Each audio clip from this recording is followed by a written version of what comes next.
Joy, sumasang-ayon ka ba na maging asawa si Theo na naririto ngayon, alinsunod sa batas at mga alituntunin ng ating banal na simbahan? Opo, Father. Buong puso ba ang pagkakaloob mo sa Kanya ng iyong sarili bilang Kanyang may bahay? Opo, Father. Nakalaan ka bang balikatin sa piling niya ang pananagutan ng buhay may asawa? Opo, Father.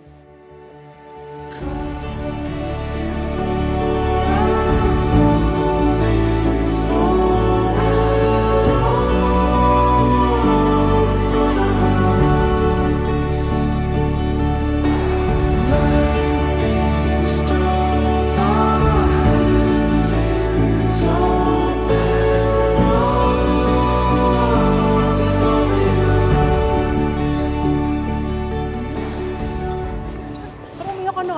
Oh. Naiyak na po siya ng kapatid. Tapos papayakin din. Yung ano lagi eh. Naiyak na po siya. Salarin. Oh, tama. Ano to? Mami. Ayaw nga ano. Buti sila nagbigay. Pinagawa pa namin ni Joy. I love ya. Be good to your wife. Be good to Joy. Be kind. Always. Always be a good husband to Joy.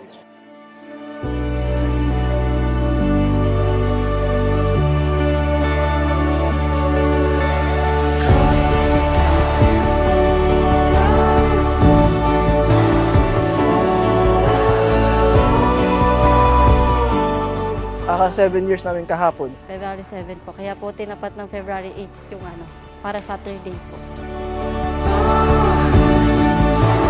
Sheila.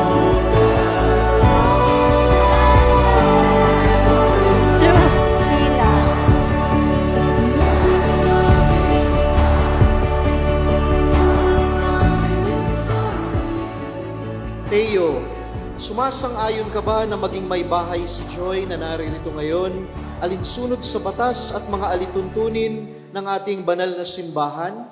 Apo, Father. Buong puso ba ang pagkakaloob mo sa Kanya ng iyong sarili bilang Kanyang asawa? Apo, Father. Nakalaan ka bang balikatin sa piling niya ang pananagutan ng buhay may asawa? Opo.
Unang napansin ko, yung totoo yung buhok kasi kulay pula.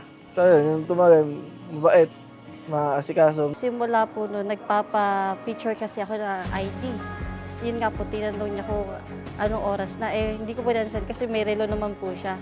Tapos naglakad ako punta doon sa isang pilahan. Tumabi din po siya. Tapos umalis ulit ako.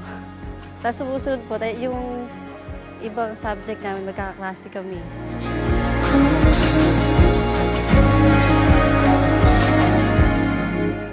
Minamahal kong Theo at Joy, oras. Hindi lamang paglipas ng panahon, kung hindi oras na kayo ay magkasama. Quality na oras. Ano? Hindi lamang paglipas ng panahon, ng taon, kung hindi yung kalidad na ibinibigay mo talaga. Na pag ikaw ay pagkasama mo siya, Joy, Theo, pagkasama mo siya, nandun ka talaga. Pag magkaharap kayo at ibibigay mo talaga yung oras mo sa kanya, ibigay mo, walang nakahadlang sa gitna.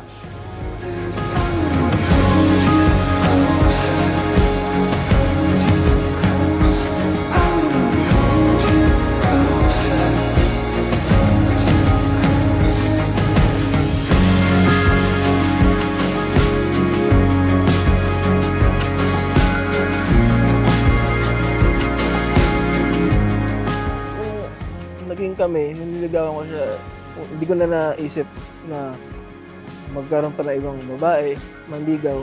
Kumbaga, nung naging kami, kahit gaano pa kaganda yung makilala ako, wala. Kumbaga, siya talaga. Exact 7 years simula kahapon. Di ba yan na lang nating dalawa? Hanggang sa uli. Mga pangarap pa tayo. Yun na. Mamahalin kita habang buhay.